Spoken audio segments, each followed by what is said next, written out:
Hi everyone, this is your host Earnny signing in, and welcome to It Only Happens to Earnny podcast.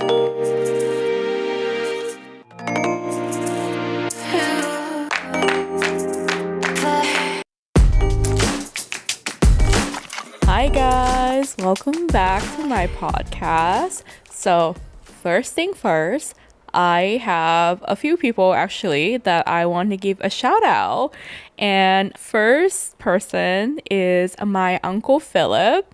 So, Uncle Philip, you're listening, shout out to you. You're one of my first listener that have supported me in my podcast. He's one of the first one that listened to my podcast through YouTube. So thank you to you, Uncle Philip. I love you.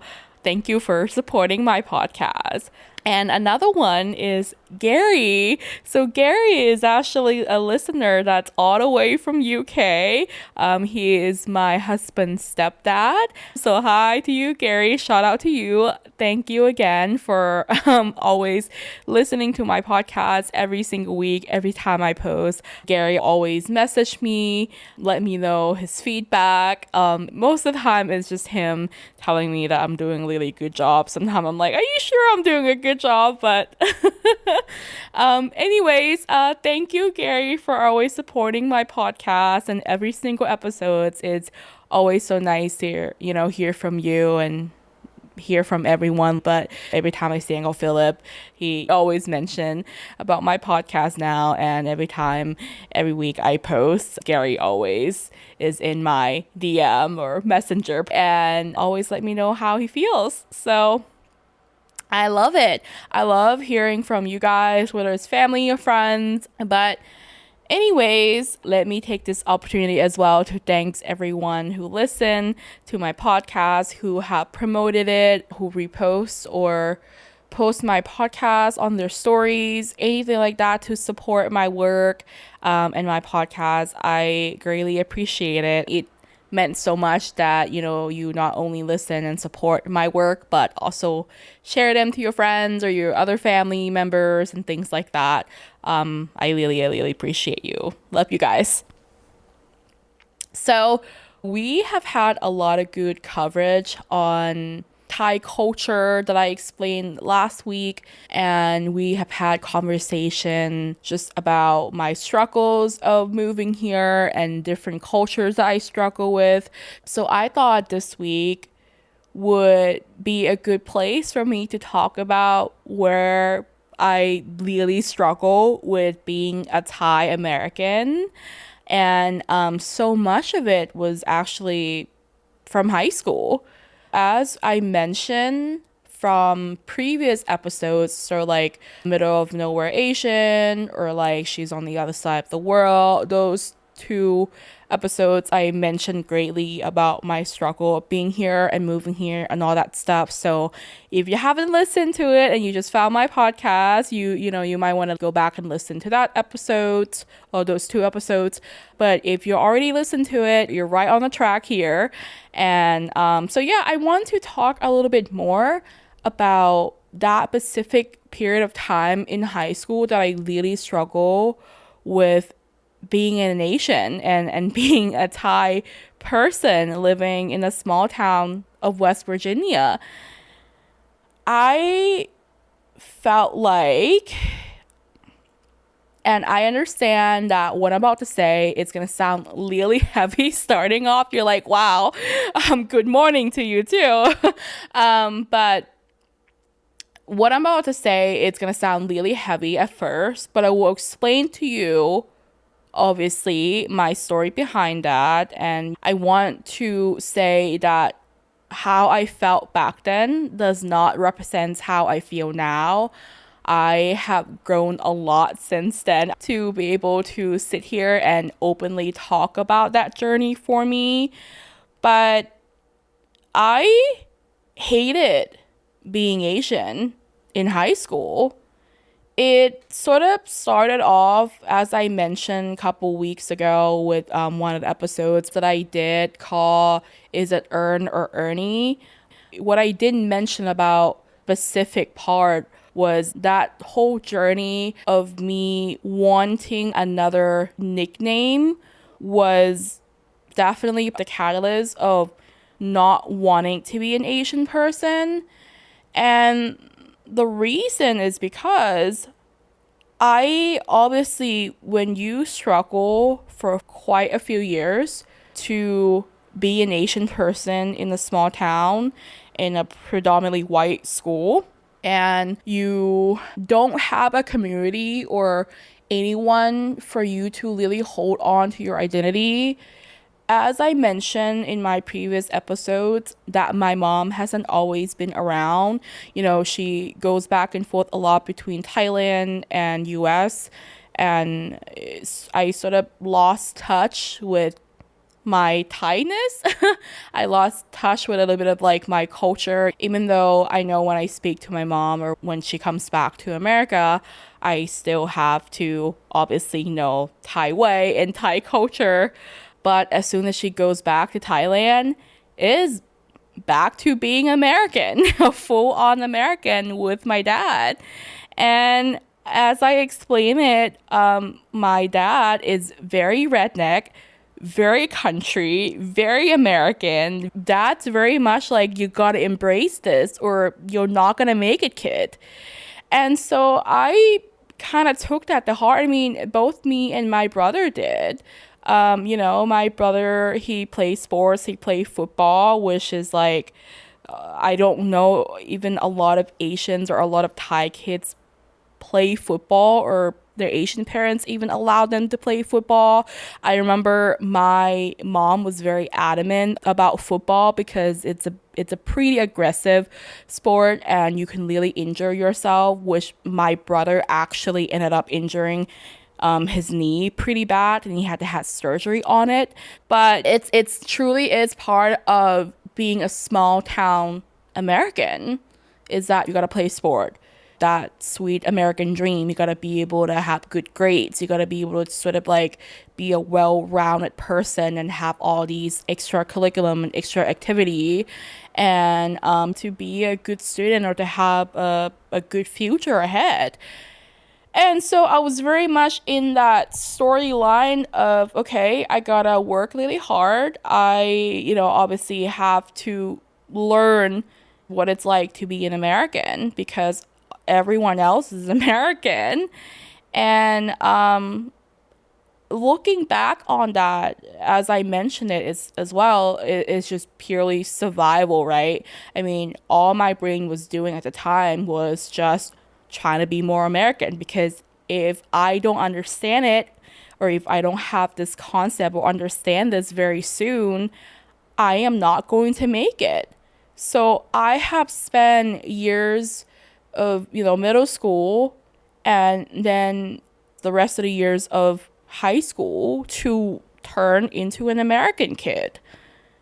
I don't know how to explain it aside from just it felt like I had to really walk away from my Thai identity for a little long while in order for me to really embrace my American side, because whether I wanted it or not at the time, I was becoming more American.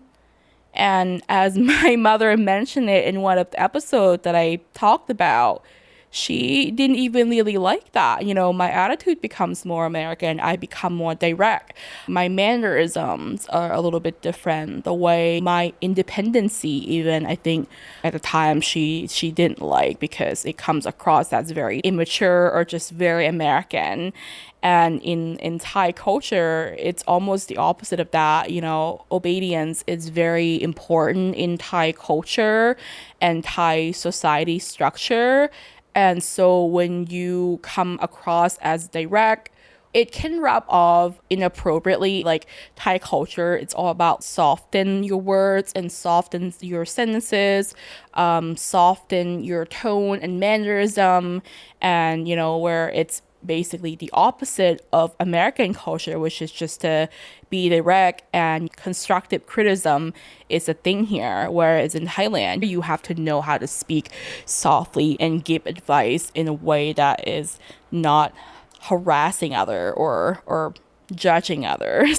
So anyway, my name was like a big thing. It wasn't just my nickname, or Earney. It was my entire full length of my Thai name.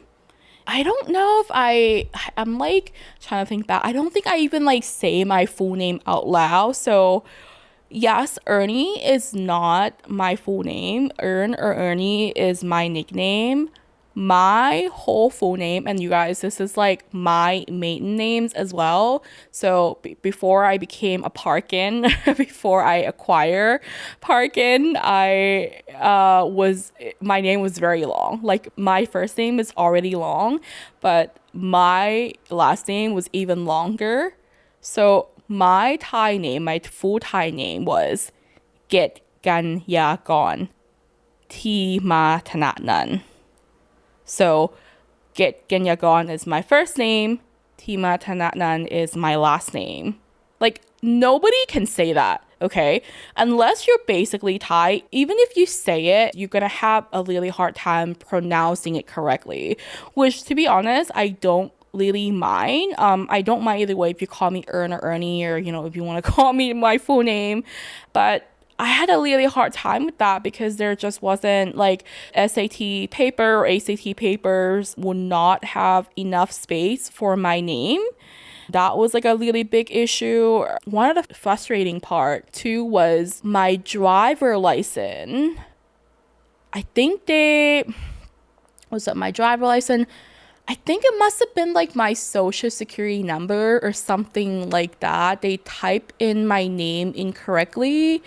I can't remember like what it was, but it was like two things. They misspell my last name because it's so stinking long, and then they picked my state wrong. It wasn't West Virginia, and that delayed me getting my driver license for like months. So I was almost like I think a year late on driving, and it seems silly now talking about it, but when you're that young and everyone around you is doing certain things, like everyone was starting to drive and I wasn't driving because of the whole immigration I had to go through.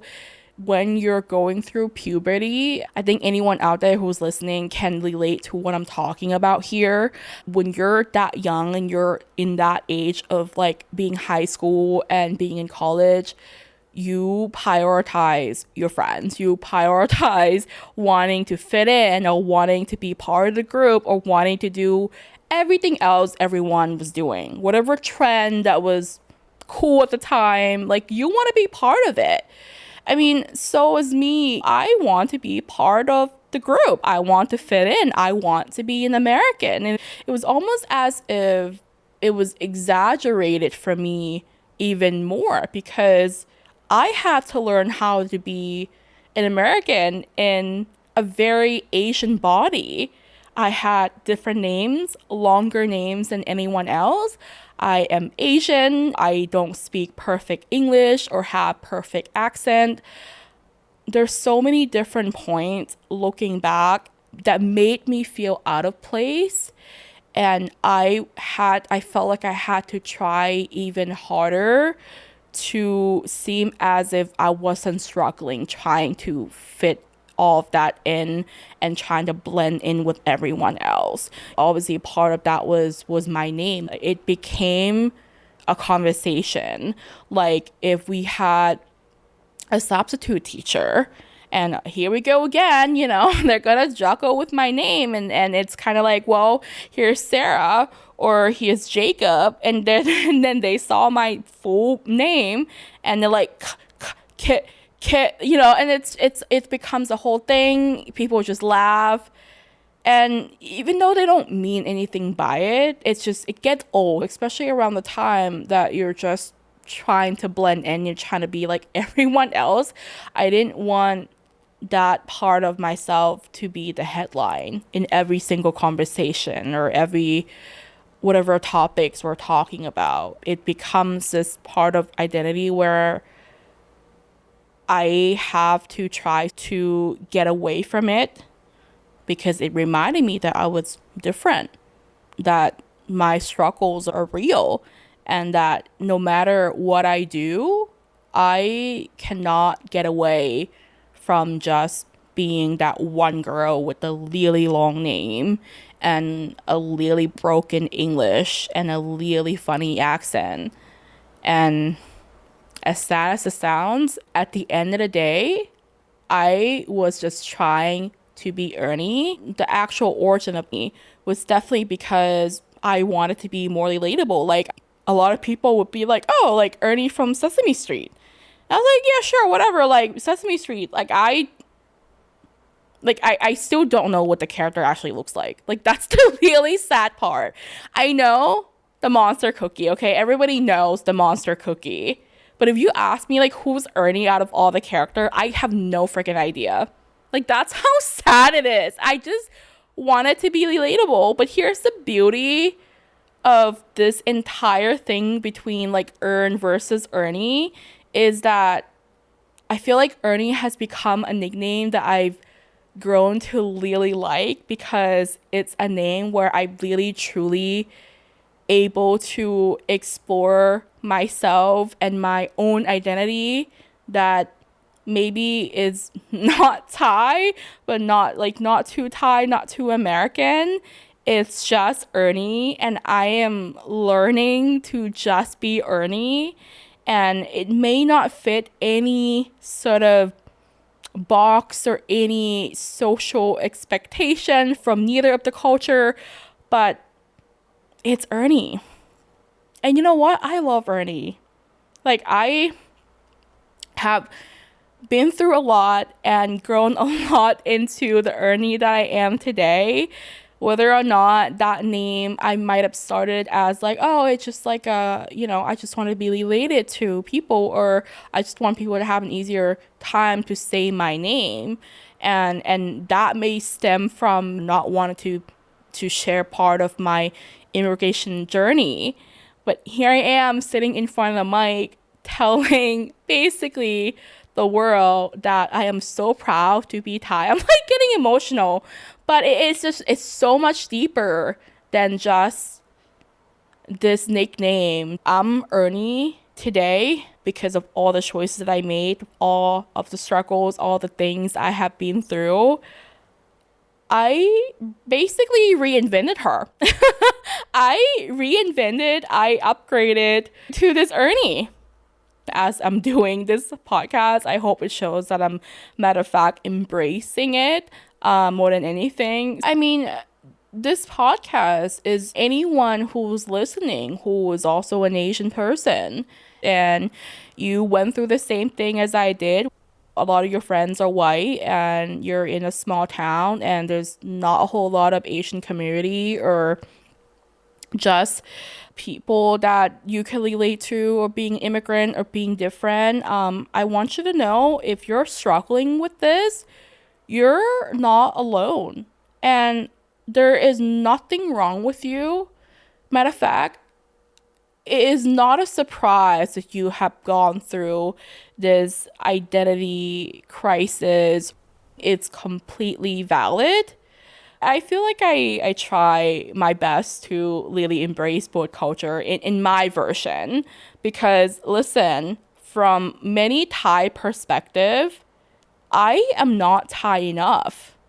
Like, there's certain times where I would make, eat Thai food or even like make Thai dishes. And my mom's like, this is not Thai. Like, this is like fusion. And I'm like, well, it's Thai to me because this is as Thai as I can make it to be.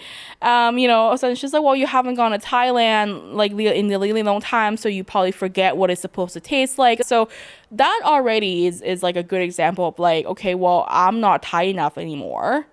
And if you ask my American friends, I'm also not really American enough for them either, because I have Thai all over it. I still have my Thai name. It's still Get Kinyagon. My last name's changed to not even American, but to an English last name, Parkin. But it's just, if you're listening and you're struggling with, you're not alone, dude. Like, you're exactly where you're supposed to be in your journey to being who you want to be and who you're meant to be as a person. I don't know. I always just wish that like an Asian person in like the Midwest somewhere, middle of nowhere, who knows exactly the kind of thing I'm talking about, knows exactly what it feels like to be the only Asian girl or an Asian person that lives so far away from everything. And this is like one of your ways to like really try to find your community. I am still looking for you. And not all of us are famous either. I mean, you see them influencer Asians. A lot of them, you know, they live in the big city. I can't relate to that. Like I have to drive an hour and a half to go to the closest H Mart, which is like not even like a Thai grocery store or Thai market. It's Korean. They have some Thai stuff and they have different stuff, but it's Korean market. And so, you know, it's just it's a life that I don't think anybody really understands. A lot of my friends are like, damn, you're out of town a lot. I'm like, yeah, what do you want me to do? Like, I can't get half the vegetables that I like that is required to make a certain dish that I want to make. I explained it in my last episode. Food is everything in my culture. If anything else, food is the only thing that's allowing me to be in touch with my roots. This is being real. So when you're like, why are you making such a big deal? It's because it's the only thing that's keeping me from being too American. And no hate on being an American, but you know, I love being Thai too. And it's like, yeah, I will drive an hour and a half to go to a Korean market to get some of the Thai stuff, some of the vegetables, some of the ingredients, and drive 1.5 hours back to cook it. And it's just to say, yeah, I'm Thai. So another culture, like a big different culture that I you could say my Asian American identity crisis sort of is around this particular word that I'm about to tell you here. And it's a Thai word. The word is kreng zai. I'm gonna say it again in case anyone out there who wants to learn it.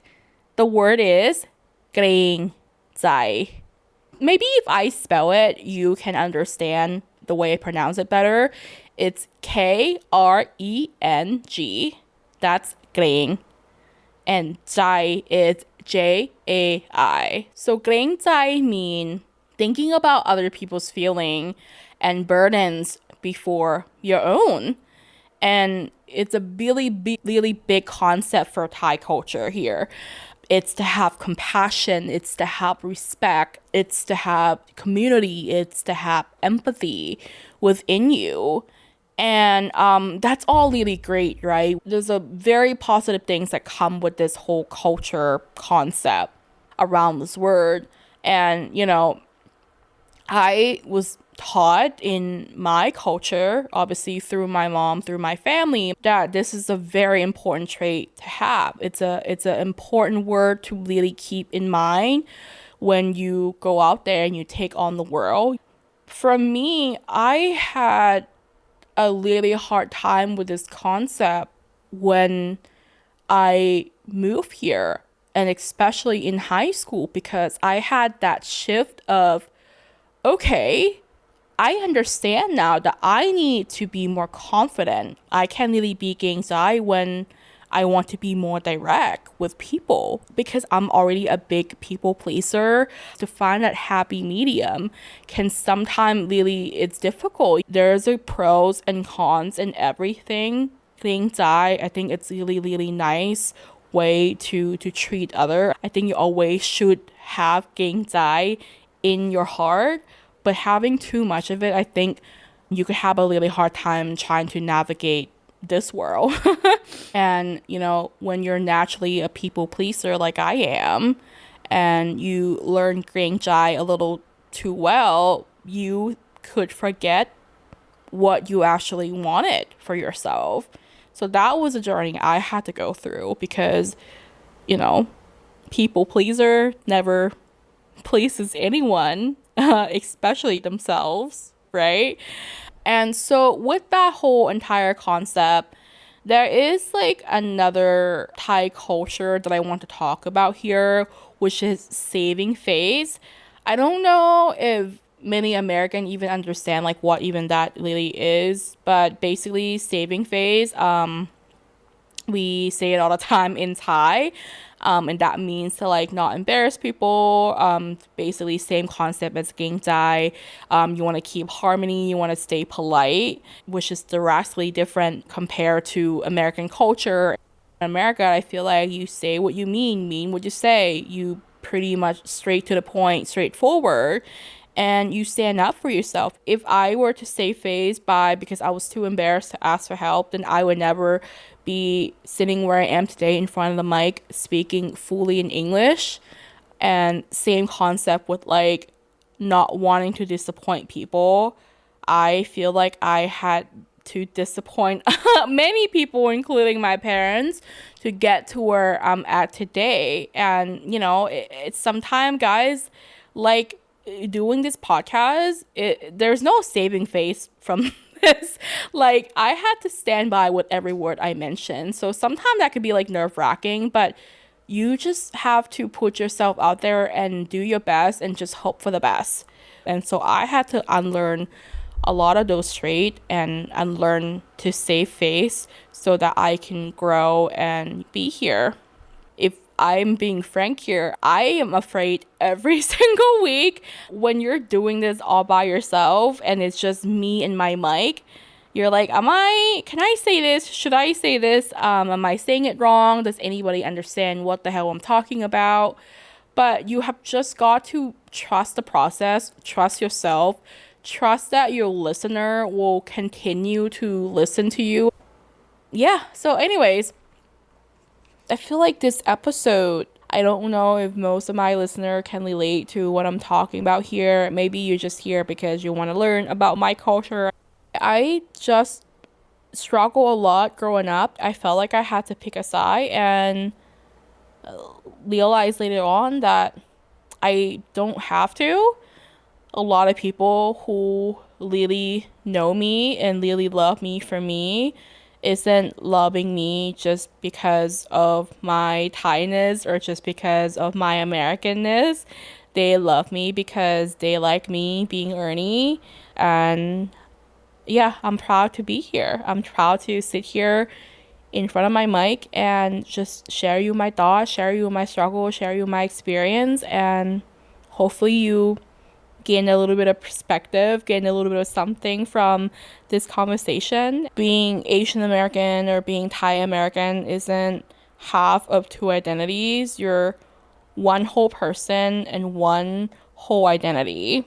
So if you're listening to this, you're struggling with it, I see you, I was you, I am you.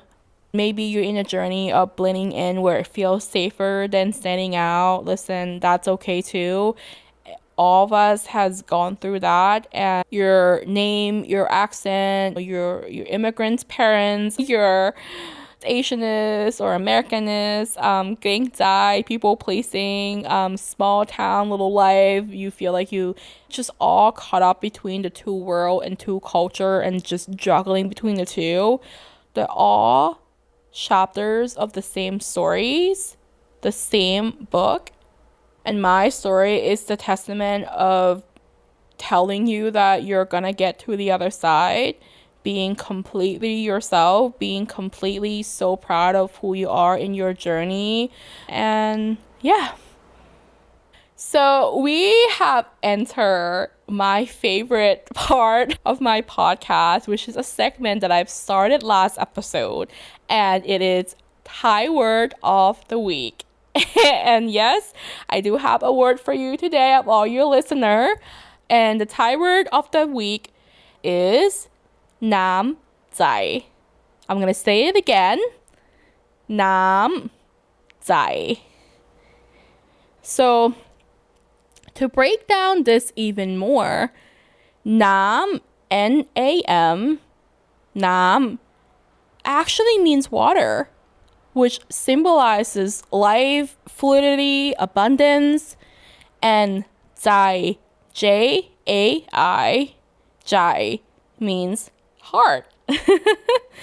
So when you combine the two together into one word, it means generosity from your heart, which represent genuine kindness, thinking or doing things that is bigger than yourself without any expectation or anything in return.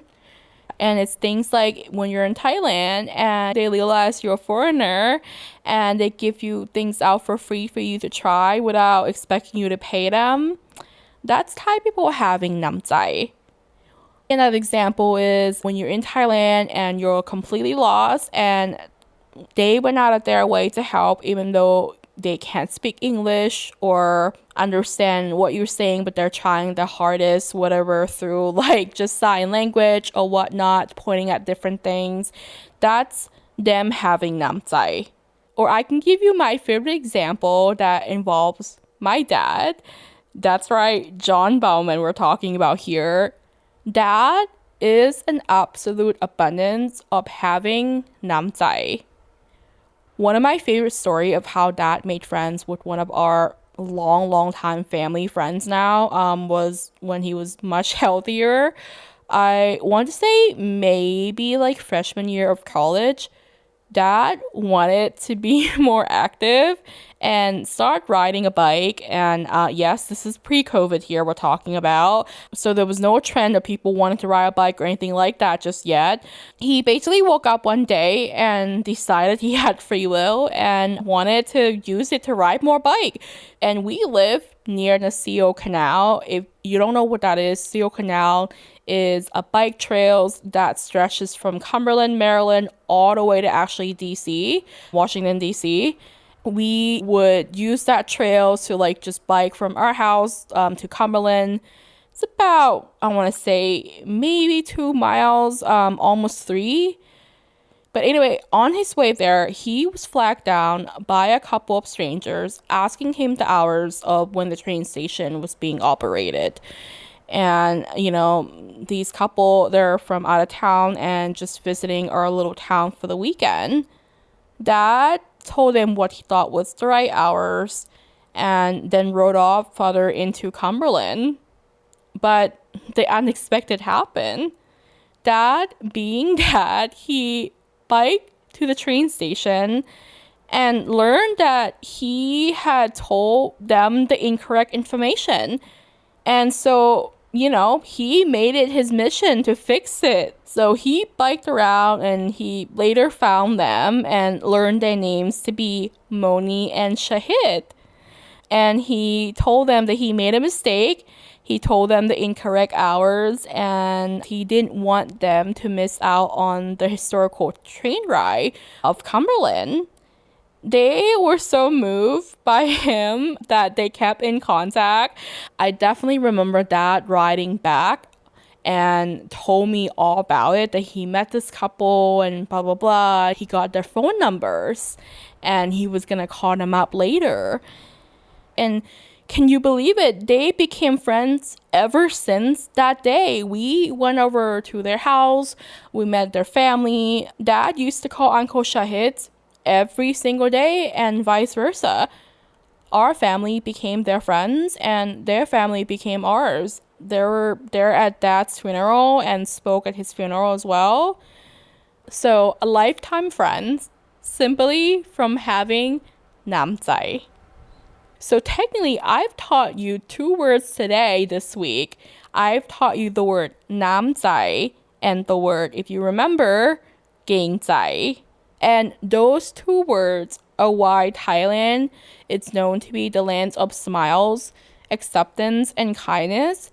Those 2 words are embedded in our culture and our way of life. You know, how we want to be treated is how we treat each other. And so this is a note that I want to leave with today's episode. A little reminder that I think the world could use right now. Gaengzai as to be considerate of others, and namjai is to give without any expectation or anything in return. just a simple kindness and humility to one another.